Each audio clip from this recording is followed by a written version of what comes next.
Hi everyone, I'm Jayanty Saidurga Sajith and I am a second year student in VIT Vellore and I'm currently pursuing CSE core. In today's session, I'm just going to be taking like a small introduction on cloud computing. I just wanted to make it clear that I am a beginner myself in cloud computing and I'm just an enthusiast. So whatever like basic stuff I have learned so far, I just here to share that information with you guys. Um, and this session's mainly going to be like very theoretical, like just a more theory aspects of cloud computing and basically just on a very grassroots basic level of what you need to know. And we will not be diving into any particular platforms or any particular cloud computing platforms and seeing how they run.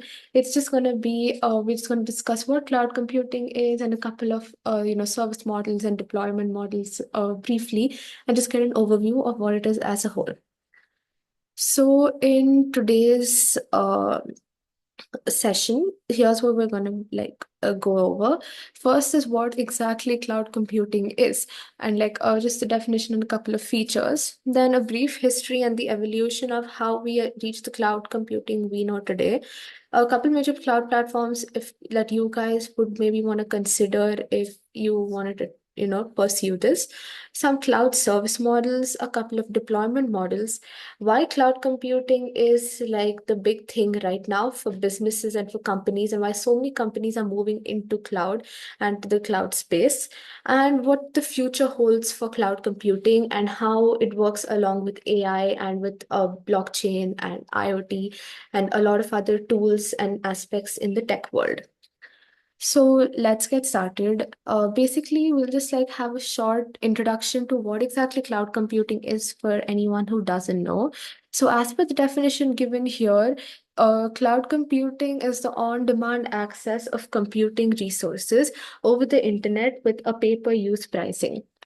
Now, this is like a very like a string, like a very specific definition, but an easy way to probably relate cloud computing is probably a bit of a cliche, but like with cloud kitchens. Okay, similar names, so we could try maybe drawing a couple parallels to it. So those of you who don't know what cloud kitchens are, they basically are like they utilize like a commercial kitchen just to fund takeouts. So like all these big like restaurateurs or like these restaurants basically rent out like an area to just fund takeout orders at and use their existing resources to basically fund takeout orders at a very minimal cost. And I feel like that we could draw a pretty good parallel to what cloud computing is. It's basically like just a bunch of resources, a bunch of servers and networks and API tools and ML models and resources basically accumulated in one area that can be accessed by a variety of clients and customers. The best part about cloud is it is the fact that although all these resources are available, you only pay for what you use. And so you don't have, so you just pay as and when you use something, or maybe sometimes through a subscription model. It could be monthly, it could be hourly, or sometimes it could be yearly. So that depends purely on cloud platforms and how you're utilizing the resources. So a couple of features of cloud computing, let's discuss them. So the first one is resource pooling. So of course, resource pooling is like the base of cloud computing. It's basically what it runs on is the fact that there's a pool of resources and you can access what you need when you need. So that's basically resource pooling. The second one is on-demand self-service, which is actually not very self-explanatory because it's pretty vague. So just to give you like an understanding of what it means, it basically means like the client or like the customer can like continuously monitor and keep a check on like server uptime, server downtime, and all the capabilities of the network and just the allocated storage, the allocated memory, everything. Basically, it talks about the transparency of the cloud. That's all. Basically, it's just about you can always keep track about what's going on in with your resources on the cloud, and that it's just the transparency basically. The third one is it's extremely economical. If it wasn't obviously already obvious, it's the fact that all these resources are in one area. You don't have to go out and purchase these resources yourself, and you're ending up saving a lot of money in when you're not probably gonna get resources that you're not going to be using again and again. So to use them through the cloud, to use a couple networks through the cloud and not to purchase or develop them from scratch yourself saves up a lot of money. So that could be the economical aspect of cloud computing. Another one is security. So security is a major aspect of cloud. And since a lot of businesses basically place a lot of sensitive information on the cloud, security is extremely important. So the cloud basically creates a copy of all the data stored or all the data transferred to it. And in the off chance of any data loss or like any servers going down, the data is retrieved from is like again retrieved from the copies that were created early on. So like data loss is definitely not a worry, and it's an extremely secure platform. One of the other main features is its large network access, which then again is not very self-explanatory, but basically it's just the fact that the client can like access cloud data from any location and any device through an internet access. Cloud is usually divided through regions around the world, but if you have saved your data on it, you can access it through anywhere using a device that has an internet connection. That's all that's required.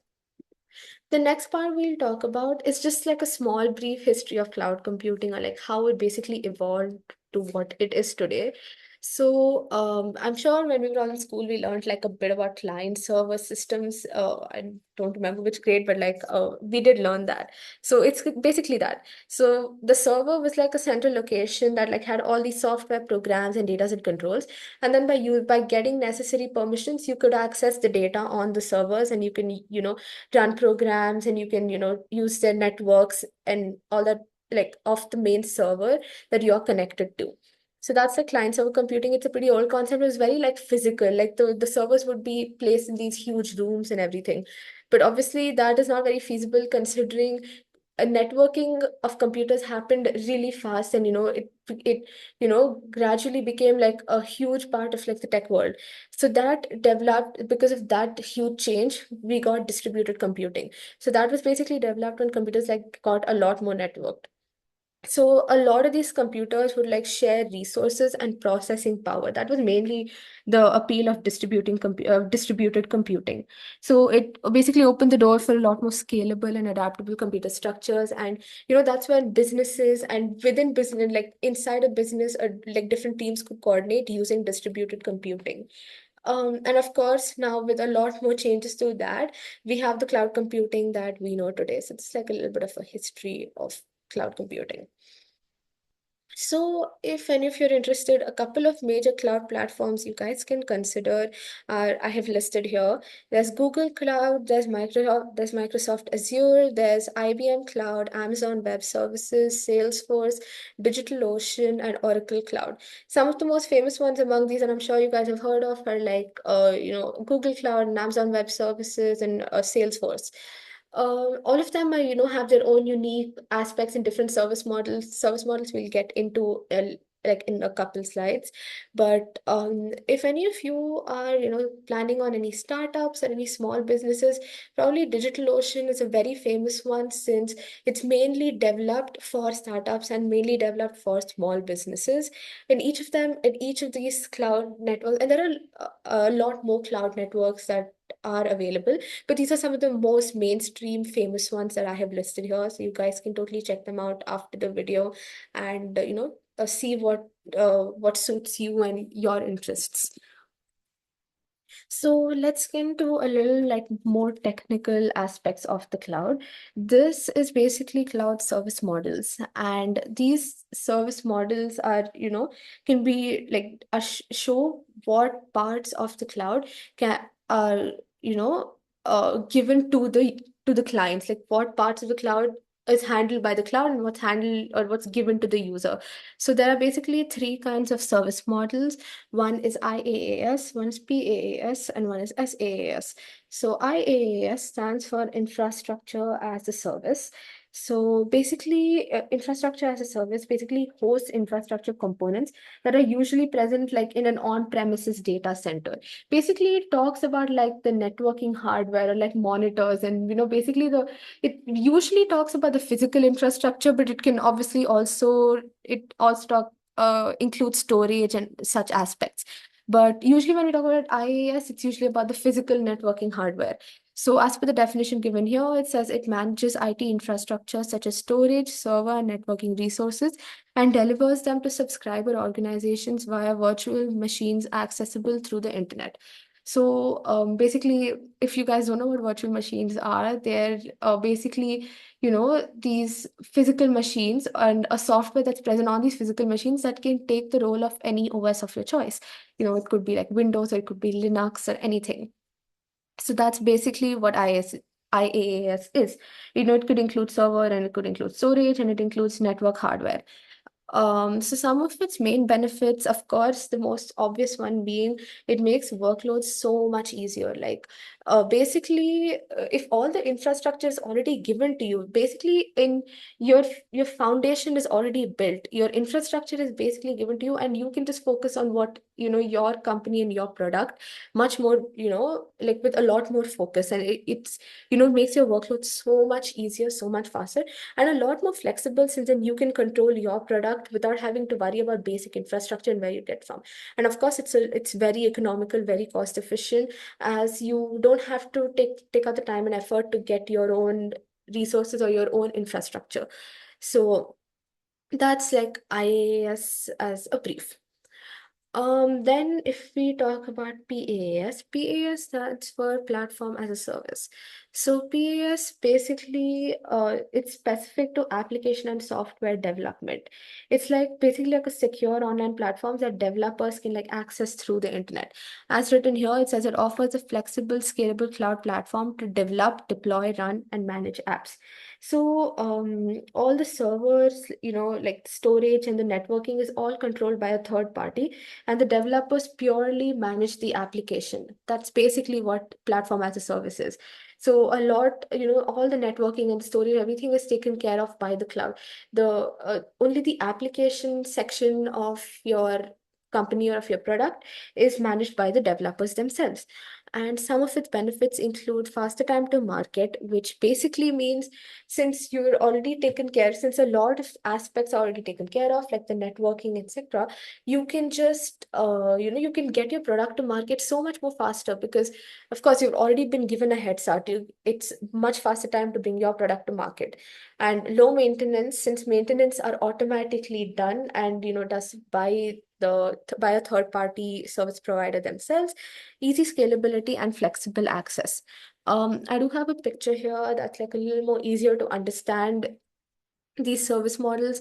If we notice here, IaaS has servers and storage, networking, and firewalls, and like a data center physical plan, like the building or like the physicality, like the physical aspects of the infrastructure required for your company. Platform as a service has developmental tools, database management, business analytics, and operating systems that's provided to you by the cloud. And so the third one is SaaS. SaaS basically stands for software as a service. And software as a service allows users to connect to and use cloud-based apps over the internet. So one of the most major things, like or major examples that I can give you right now about software as a service is web-based email services. It's basically like you could use any email service, right? It could be like Gmail, it could be Outlook, Hotmail, it could be Yahoo Mail. You just all you need is a device connected to internet and access it through a web browser of your choice. Basically, the software is already done, given to you. All you need to do is directly access it on the internet. The So basically, its main appeal is the fact that it's accessed through a web browser and using an internet connection device. That is, they do not require any form of downloads or installations on the client side. All that is already done. All you need is an internet connected device and a web browser, which I'm sure at like this stage most of us have. So if for all you know, your entire life so far you have been using software as a service, you just didn't have a name for it, and here it is. It's basically cloud is such an important part and such a part that of all of our lives, and we just had no idea so far. But yeah, some of its main benefits includes cost efficiency, which is a main benefit if you notice in like almost all aspects of cloud, which is obviously such in the tech world things can get really expensive. So having a a cost efficient service for everything is of course very beneficial. So one of its main benefits is cost efficiency, since you only pay for what you use. Of course, the software is such a vast like territory and there's so much, but you're only paying for the aspects of the software that you're using. So it's, extremely cost efficient for you. And you can use client software for free. That's exactly what we have been doing for like so long, right? With all these, as I said before, web-based email services. So that's SaaS. If we notice the picture also shows that it hosts applications, and it's basically the hosted applications and the hosted apps. It's the software itself takes care of all of that. So this, if you just take a second to look at the picture, it's a pretty easy demonstration of how IaaS, PaaS, and SaaS is. Of course, this goes so much more, it's so much more vast than how much I explained, but I hope I could give like a bit of an overview, especially in this, so you could dig into it later on if you're interested. The next part is, in my opinion, probably like a very, very important aspect of cloud, which is cloud deployment models. Now, cloud deployment models, if we take like a more technical or like a more serious definition of it, it's like a virtual computing environment with a deployment architecture that varies depending on the amount of data you want to store and who has access to the data. Now, I can break it down for you a little bit. Basically, it just talks about when in the relationship between the cloud and a client, it basically talks about which part of the cloud can be accessed and manipulated by the client and which part the control lies with the cloud itself. So it all depends on, it's basically the relationship between the client and the cloud is basically what the deployment model here is. It's divided on this basis into four. That's public cloud, private cloud, hybrid cloud, and community cloud. So we'll just take like a small little overview on each of them. So if we look at public cloud, as the name suggests, basically anyone has access to the systems and services. Its main appeal is the fact that it provides a web-based email or like a testing and development environment. Like cloud infrastructure services are like provided over the internet to the general people or like to major like industry groups. Like the cloud infrastructure is available for everyone to use. You know, it can be accessible by anyone. But some of its, of course, its main advantages, like everything else, is its lower cost and low maintenance. On the client side, there's barely any maintenance required since all of that is taken care of and managed by the cloud. And I think a more like, unspoken advantage of public cloud is its extremely high reliability. So public cloud, as someone might think might be less secure or something like that. It's probably not that true since it's an extremely highly reliable as well. Since it has, a lot of the information present on public cloud is backed up on many servers, since public cloud is of course vast. So it's because of this backup and the fact the very low possibility of loss of data, it's highly reliable. So that's a bit about public cloud. Now coming to private cloud again, as the name suggests, it's like a one-on-one environment for a single customer. It can be located either in the physical premises of an organization, or it could be hosted by a third-party service provider. That all depends on the organization themselves.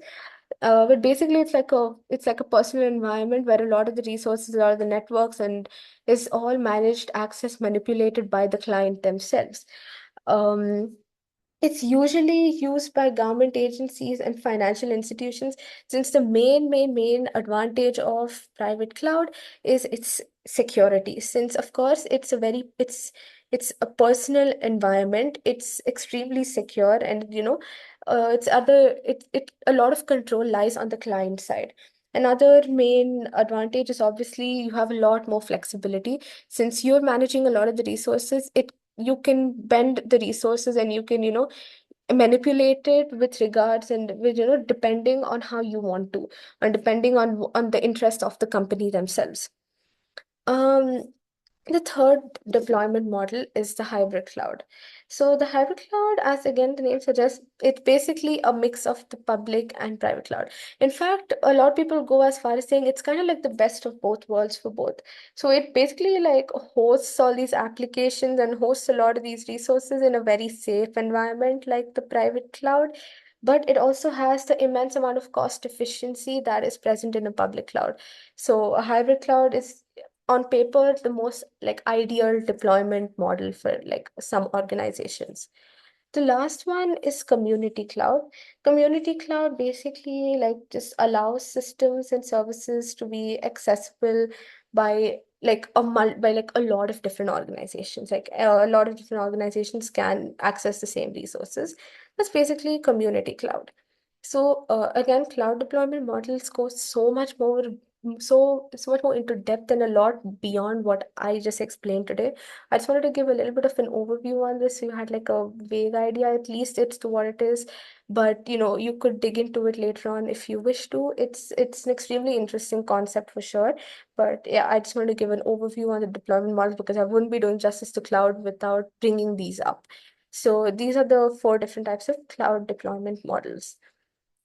The next part is, probably something that we have been speaking about the whole time, but also something maybe that we should dive into a little bit is why cloud computing is. It's basically why is cloud computing such a big thing right now, and why are so many organizations, you know, preferring cloud computing and moving to the cloud space. Basically, there are many, many reasons. I picked some of the most relevant reasons in like today's market and in today's world. First one would be scalability. So in terms of scalability, the cloud is such an asset because scaling on demand was not possible in the past at all. Like organizations were restricted to the size and the processing power of their personal hardware setup. But we're all pretty much in the tech world, and we know that the tech world is always changing. There's always something new right around the corner. There's always something that's being updated, and it's never at rest.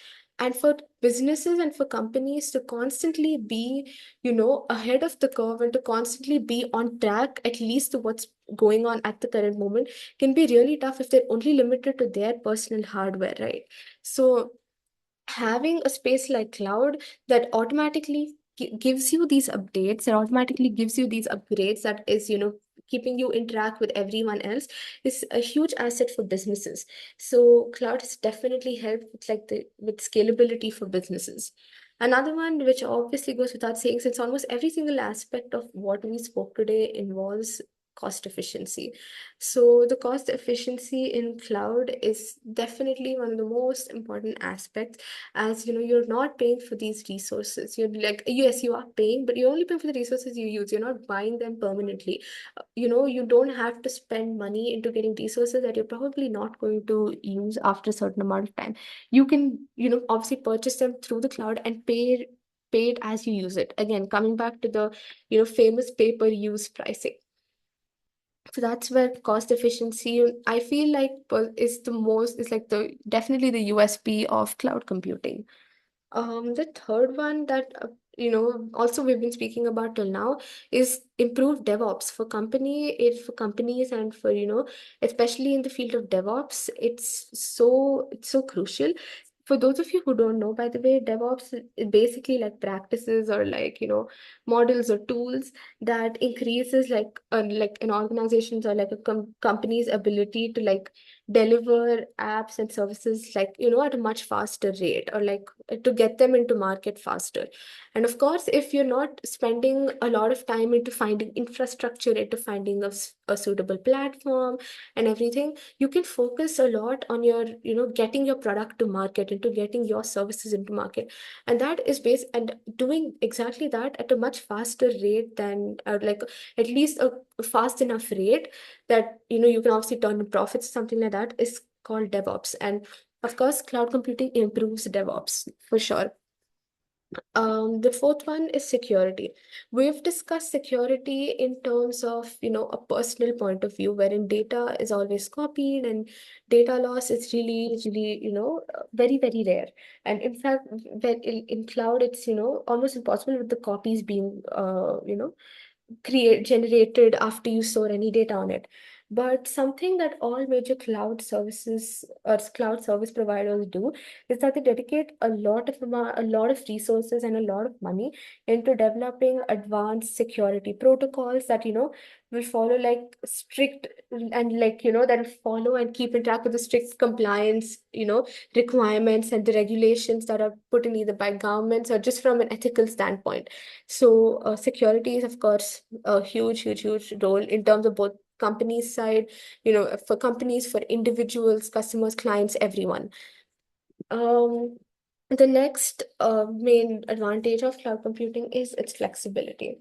So infrastructure is like way more, it's a lot more flexible on the cloud itself. Basically helps to scale on demand in the changing tech world, as we discussed before. And of course it can be done at a much lower cost. So from a company's point of view, it's kind of like a dream, because you can, of course, using the resources available to you, you can, constantly be, you can change your product, you can change your company or any marketing tactics, whatever, based on the changing tech world. So flexibility is a crucial component. The next one that I don't think a lot of people talk about is just the better collaboration in general. In huge companies and huge organizations, collaboration between different companies, different people within the company, different teams within the company is extremely important. So basically, like let's say team members can like view and share information so much more easily and securely across a cloud-based platform. So it basically hosts a safe environment and a very easy environment to use for companies and for team members to, share information and to, collaborate with each other, which of course is just going to help an organization in the long run. The last one that again I don't think is brought up very often is sustainability. You can't talk about anything in today's world without bringing up sustainability and the importance that, the or just the role it plays with respect to our environment. So here, its cloud infrastructure supports, like environmental proactivity by, powering virtual services rather than physical servers, because physical servers of course contribute to a carbon footprint. That's been studied and that's known. So creating this virtual platform or these virtual services to carry out a lot of things that do not anymore require physical servers is, so beneficial for the for the environment. And of course you don't have to worry about hardware and the effect that that has on the environment. And of course it cuts down a lot on paper usage and paper waste, and it's very important, especially in energy efficiency. Since again a lot of processes are now virtualized and can just be done over the internet through, an internet connected device or through a web browser or something of the sort. I think we obviously need to dive into a little bit of a glimpse into the future of cloud computing, since that's, of course, so important to understand. So the future of cloud computing will increasingly rely on emerging technologies to help improve speeds, enhance security, and boost productivity. Cloud is here to stay, that's for sure. A lot of companies, a lot of organizations are moving towards cloud, and it's not for nothing. So cloud works hand in hand with so many tools like IoT, AI, and blockchain. Of course, we're all very aware of the rising AI in the rise of AI in the tech world. So a lot of people had concerns on whether, the replacement of clouds with AI. However, it seems more like they're going to work hand in hand coming in the future, since cloud computing will most probably use AI to provide faster, more efficient, and safer capabilities by, studying client behavior and by, studying the customer needs. And of course, inversely, AI will also use the vast amounts of data available in the cloud to train machine learning models, machine learn, and to get more algorithms. So it's kind of like, it's a very symbiotic kind of relationship wherein um, AI can help the cloud and the cloud can help AI. This is kind of like a glimpse into the future of cloud computing. Of course, a lot is unknown, but it's very exciting to see the direction of cloud. And this is basically just an overview of what I know about cloud computing. And hopefully I could, transfer some of that knowledge to you guys if any of you were, motivated into taking up cloud computing in the future. That's really cool. So it's a really interesting topic to dive into, and it's definitely here to stay. It's, the future of tech does rely on cloud computing. So yeah, thank you so much for tuning in. And, if you can like the video, share it with people if you're interested. And, if you're interested, you should totally check out at least a bit of the cloud world. It's definitely a lot of fun. So thank you so much. Take care.